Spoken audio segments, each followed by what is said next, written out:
बच्चों, आज हम लोग श्रद्धा मनु का शेष भाग का अध्ययन करेंगे। श्रद्धा मनु जयशंकर प्रसाद जी की रचना महाकाव्य कामायनी के अंतर्गत से ली गई है। जयशंकर प्रसाद जी के बारे में मैं फिर से आपको एक बार बताना चाहूँगी कि जयशंकर प्रसाद जी का जन्म 30 जनवरी 1889 ईस्वी में हुआ था। इनकी मृत्यु 14 जनवरी 1937 ईस्वी में हुई थी। इनकी रचनाएं आंसू, कामायनी, चित्राधर, लहर, झरना, उपन्यास के अंतर्गत तितली, कंकाल, इरावती। और जो इनके मुख्य नाटक हैं वो नाटक हैं स्कंदगुप्त, चंद्रगुप्त, अजातशत्रु, ध्रुव स्वामिनी।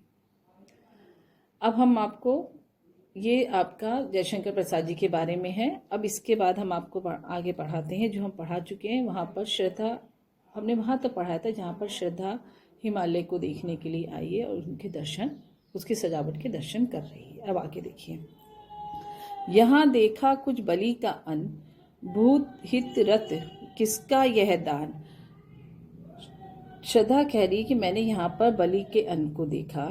भूत हित रथ, बेटा यहाँ पर मैंने सबके लिए, मतलब यहाँ पर मैंने जो है वर्ड मीनिंग लिख दी है, यानी कि शब्दों के अर्थ लिख दिए हैं आप लोगों की सहूलियत के लिए, ताकि समझने में आसानी हो। ठीक। भूत हित रथ, भूत हित रथ माने प्राणियों के कल्याण में संलग्न, किसका यह दान। इधर कोई है अभी जीव सजीव, सभी सजीव माने जीवित, हुआ ऐसा मन में अनुमान। श्रद्धा कहने लगी कि मैंने यहाँ पर देखा कि प्राणियों के कल्याण में कोई व्यक्ति संलग्न है, लगा हुआ है। इस बलि के अन्न को देखकर मुझे ऐसा अनुमान हुआ, और यह भी अनुमान हुआ कि यहाँ कोई ना कोई व्यक्ति जीवित है, ऐसा मन में सोचा। आगे, तपस्वी क्यों इतने हो क्लांत, क्लांत माने दुखी। हे तपस्वी, तुम इतने दुखी क्यों हो। वेदना का यह कैसा वेग, वेदना का यानी कि दुख का यह कैसा वेग है। आहा, तुम कितने अधीर हताश, हताश माने निराश, तुम कितने निराश हो। बताओ यह कैसा उद्वेग, उद्वेग माने व्याकुलता। चारों लाइन का मिला के अर्थ है, श्रद्धा मनु से पूछती कि हे मनु, हे तपस्वी, तुम दुख से इतने दुखी क्यों दिखाई दे रहे हो। तुम मुझे बहुत हताश दिखाई दे रहे हो और तुम्हारी व्याकुलता दिखाई दे रही है, मतलब तुम इतने घबराए हुए हो कि चारों तरफ तुम्हारी निराशा ही निराशा दिखाई दे रही है। अब आगे, दुख की पिछली रजनी बीत, विकसता सुख का नवल प्रभात। रजनी माने क्या है, रात, कि दुख की रात बीत जाएगी। विकसता माने निकलेगा, सुख का नवल प्रभात, नया सूरज। एक पर्दा यह झीना नील, ये एक पर्दा, झीना माने पतला सा, एक पतला सा पर्दा पड़ा हुआ है दुख और सुख के बीच में, छिपाए है जिसमें सुख गाद, जिसने अपने अंदर सुख को छिपा रखा है। चारों लाइन का मिला के अर्थ है, श्रद्धा कह रही है कि तुम इतने निराश क्यों हो रहे हो। दुख की जो रात्रि है वो जब सुख का सूरज निकलेगा तो दुख की रात्रि बीत जाएगी। दुख और सुख के बीच में एक पतला सा पर्दा पड़ा हुआ है, जिसके अंदर दुख का जैसे ही पर्दा हटेगा हमें सुख का अनुभव हो जाएगा। जिसे तुम, अब आगे, जिसे तुम समझे हो अभिशाप, अभिशाप माने श्राप, जगत की ज्वालाओं का मूल, ज्वालाओं का मूल माने कष्टों का मूल कारण है, मतलब जिसे तुमने श्राप समझ रखा है वह इस संसार के कष्टों का ही कारण है, परेशानियों का ही कारण है। जो परेशानियां तुम्हारे सामने है, दुख तुम्हारे सामने, उसको तुमने क्या समझ लिया है कि ये तो मुझे लगता है कोई श्राप मिला जो मैं दुख झेल रहा हूं। ईश का यह रहस्य वरदान, यह ईश माने ईश्वर का, यह ईश्वर का एक रहस्यमयी वरदान है, कभी मत इसको जाओ भूल। जो ये सुख दुख है यह ईश्वर का रहस्यमयी वरदान है। सुख आता है तो दुख भी आता है, और दुख आता है तो सुख भी आता है। जैसे दिन और रात होते हैं ऐसे सुख दुख होते हैं। तो उसी के लिए कह रहे हैं कि ये ईश्वर का रहस्यमयी वरदान है, इसको तुम कभी भी भूलो मत। आगे, लगे कहने मनु सहित विषाद, विषाद माने दुख के, सहित माने साथ, दुख के साथ। मधुर मारुत से ये उच्छ्वास, मधुर मारुत माने शीतल हवा के समान। अधिक उत्साह तरंग अबोध उठाते मानस में सविलास। मानस माने मन रूपी सरोवर में। मनु जो है वो दुख के साथ, मनु परेशान थे और मनु परेशान होने के बाद कहने लगे, मतलब दुख से उनका मन भर आया, तो वो मतलब उन श्रद्धा से, अभी तक तो श्रद्धा कह रही थी, अब मनु कहने लगे हैं। मनु कहते हैं कि हे के साथ कहने लगा, तुम्हारी जो ये शीतल हवा के समान जो ये वचन है, ये बातें जो हैं, ये बातें मेरी मन रूपी मानसरोवर में एक उत्साह उत्पन्न कर रही है, एक जिज्ञासा उत्पन्न कर रही है। अच्छा लग रहा है तुम्हारी बातों को सुनकर। किंतु जीवन कितना निरुपाय, मगर ये सोचो कि जीवन जो है कितना निरुपाय, जिसका कोई भी उपाय नहीं दिखाई दे रहा मुझे। देख लिया है देख नहीं संदेह, मैंने देख लिया, इसमें मुझे संदेह नहीं है। निराशा है जिसका परिणाम खाली निराशा है। सफलता का वह कल्पित गेह माने कल्पना का घर, काल्पनिक घर। चारों लाइन का मिला के अर्थ है। पहले तो मनु ने कहा कि तुम्हारे जो बातें हैं वो एक ठंडी हवा के समान मेरे मन को मानसरोवर में उत्साह की तरंगे उत्पन्न कर रही हैं। अब वो कहते हैं कि मगर मैंने इस संसार में जीवन को देख लिया है कि वो निरुपाय है, उसका कोई भी उपाय नहीं है। इसमें ना तो मुझे कोई संदेह है और ना मतलब सिर्फ निराशा ही दिखाई देती है। जो भी कल्पना है सब काल्पनिक बातें हैं, कहीं पर भी मुझे उस काल्पनिक बातों के सिवा सफलता दिखाई नहीं दे रही है। कहा आगंतुक ने इसने, आगंतुक माने आए व्यक्ति ने। आया व्यक्ति कौन है? श्रद्धा। अरे तुम इतने हुए अधीर, तुम इतने अधीर हो गए हो, हार बैठे जीवन का दाव, जीते मर कर जिसको वीर। पूरी लाइन का अर्थ है कि श्रद्धा मनु से कहती है कि हे मनु, तुम इतने अधीर क्यों हो रहे हो, और अभी से ही तुमने जीवन का दाव हार लिया, मतलब तुमने सोच लिया कि मैं जीवन की बाजी हार गया। देखो, जो कर्मवीर व्यक्ति होते हैं वो मेहनत करके ही, मर कर ही जीवित होते, यानी कि मेहनत करके ही अपने जीवन को आगे बढ़ाते हैं, कठिनाइयों का सामना करके ही वो आगे बढ़ते हैं। तप नहीं केवल जीवन सत्य, केवल तप ही माने तपस्या, केवल तपस्या ही जीवन की सच्चाई नहीं है। करुण यह क्षणिक दीन अवसाद, ये जो दुख हैं ये पल भर के लिए है। करुणा और दुख जो है वो पल भर के लिए। तरल आकांक्षा से भरा सो रहा आशा का आह्लाद, आह्लाद माने प्रसन्नता, उम्मीद की जो प्रसन्नता है वो इच्छाओं से भरी हुई अभी सो रही है। चारों लाइन का मिला के अर्थ है, श्रद्धा कह रही है कि हे तपस्वी, केवल तप ही जीवन की सच्चाई नहीं है, यह दीन दुख पल भर के करुणा से उत्पन्न होने वाले हैं। चंचल जो इच्छाएं तुम्हारे मन में उठ रही हैं, जिसकी उम्मीद अर्थात आशा रूपी प्रसन्नता दिखाई दे रही है। अब आगे, प्रकृति के यौवन का श्रृंगार करेंगे कभी न बासी फूल। प्रकृति कहते हैं पेड़ पौधों को, झरनों को, जो मतलब ईश्वर ने दान के रूप में दे रखा है। तो उसके लिए प्रकृति के यौवन का श्रृंगार करेंगे ना कभी बासी फूल। बासी फूल माने मुरझाए हुए फूल। मिलेंगे वे जाकर अति शीघ्र, आहा उत्सुक है उनको धूल। उत्सुक माने अधीर है, उनको धूल, धूल उनके लिए अत्याधिक अधीर है, उनको अपने में मिलाने के लिए। चारों लाइन का मिला के अर्थ है, पहले तो उन्होंने बता दिया कि भाई तुम्हारे मन में जो चंचल रूपी इच्छाएं उठ रही हैं वो समझ लो एक आशा रूपी प्रसन्नता उसके अंदर दिखाई दे रही है। फिर आगे वो कहती हैं, ये समझ लो कि प्रकृति की सुंदरता का या सजावट को कभी भी बासी फूल नहीं सजाते हैं, वे तो मुरझाए फूल हमेशा धूल में मिल जाते हैं और धूल उसको अपने गोदी में लेने के लिए हमेशा आतुर रहती है। तो कभी भी हमेशा प्रकृति की सुंदरता नए फूल उत्पन्न करते हैं, मतलब कि बासी फूल, मुरझाए फूल गिर जाते हैं और नए फूल उसमें उत्पन्न होते हैं, वो उसकी सुंदरता को आगे बढ़ाते हैं। ठीक है, आगे, एक तुम यह विस्तृत भूखंड, एक खाली तुम ही दिख रहे हो और ये पूरा भूखंड है, पृथ्वी चारों तरफ फैली है। प्रकृति वैभव से भरा अमन, और ये वैभव से मतलब वैभव का होता है सुख संपन्नता, ऐशो आराम, है ना। और प्रकृति के जो वैभव है, प्रकृति का जो ऐशो आराम है, सुख दिखाई दे रहा है, उससे ये भरा हुआ है पृथ्वी। कर्म का भोग, यहाँ पे कर्म का भोग किया जाता है, और भोग का कर्म, और भोग जो भोग कर चुके हैं उसका हमें कर्म होना पड़ता है।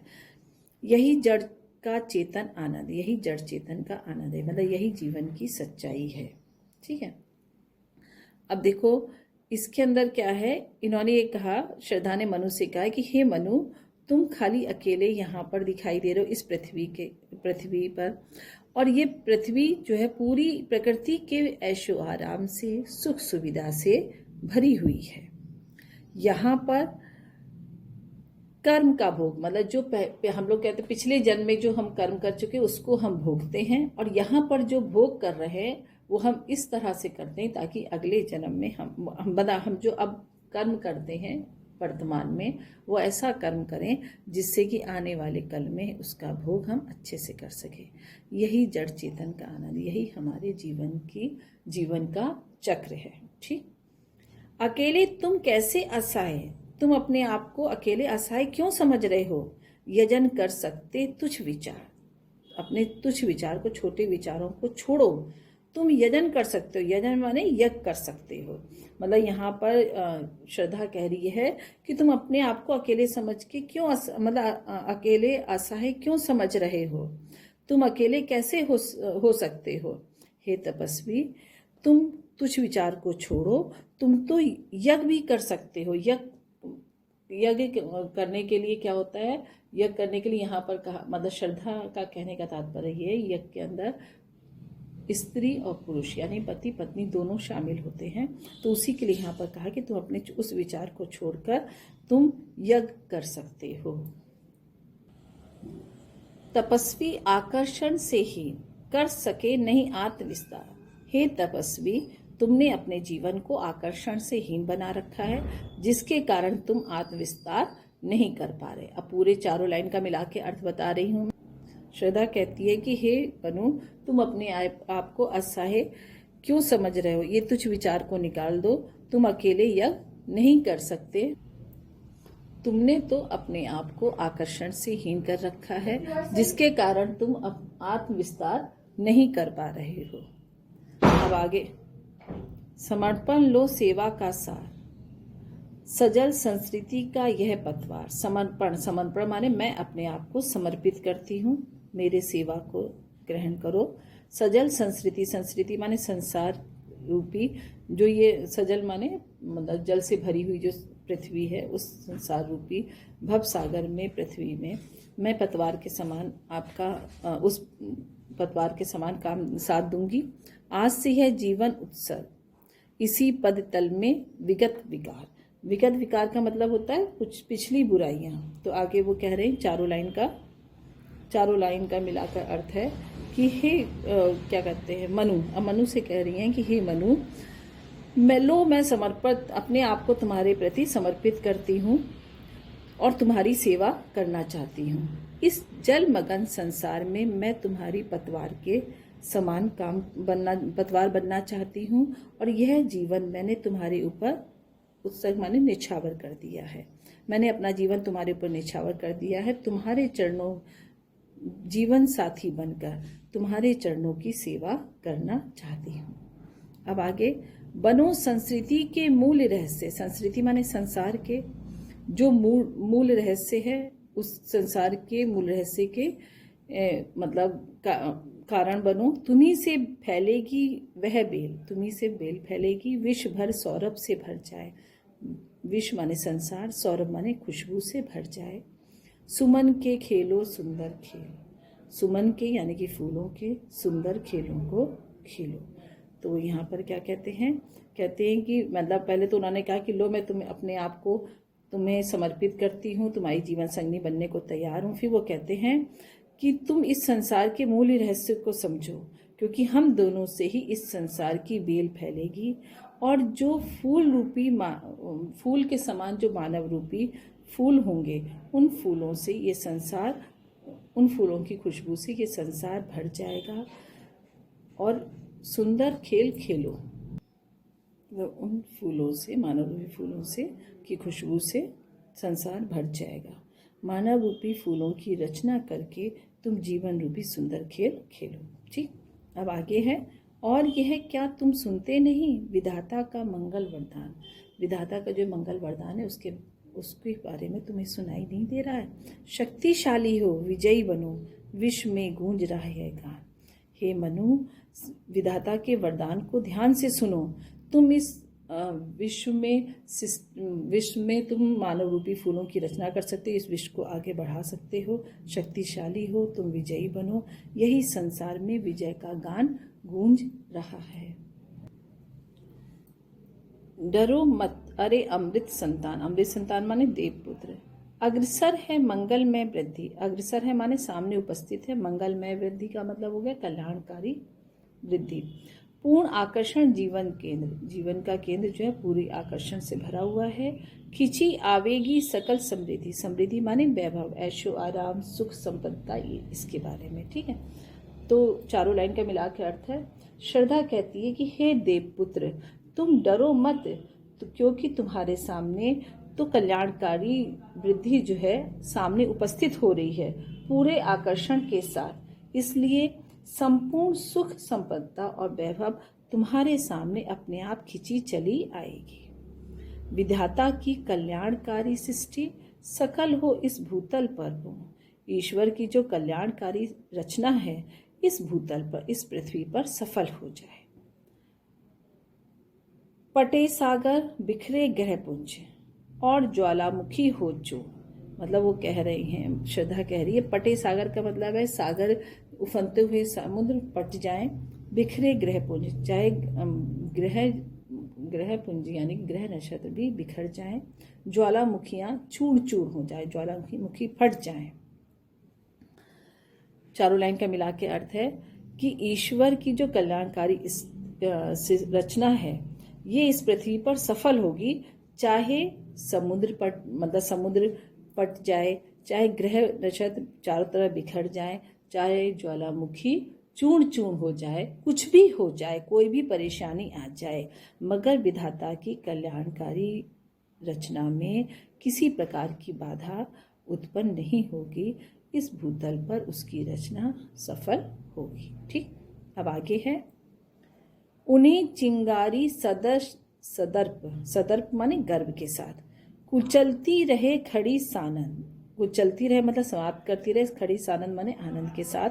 आज से मानवता की कीर्ति, अनिल भू जल में रहे ना बंद, अनिल माने हवा, भू माने पृथ्वी, जल माने जल, में रहे ना बंद। श्रद्धा कहती है सदर्प का मतलब हो गया गर्व के साथ, है ना, गर्व के साथ गर्दन को उठाना।